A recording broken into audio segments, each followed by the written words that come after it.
Pa taj tjedan smo najviše spremali se za Aluminij, naravno. Željeli smo da se što bolje ujedinimo zbog loših rezultata nakon ovih 4 kola, tako da idemo svi skupa, spremamo se za pobjedu protiv Aluminija. Naravno da nam je cilj da pobjedimo, ali naravno da su oni jako dobra i kompaktna ekipa i bit će zanimljivo kako ćemo to probiti, ali nadam se da uz svu želju i energiju svih pojedinaca da ćemo uspjeti ostvariti naš cilj. Sada evo dižemo se, razgovaramo svi pojedinačno, skupno i tako da mislim da ćemo izaći samo bolji iz ovoga.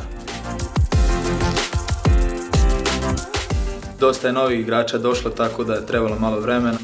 Već je prošlo neko vrijeme od kad su tu, tako da mislim da su već se uklopili i da smo ih primili, mislim, ali ide svakim danom na bolje.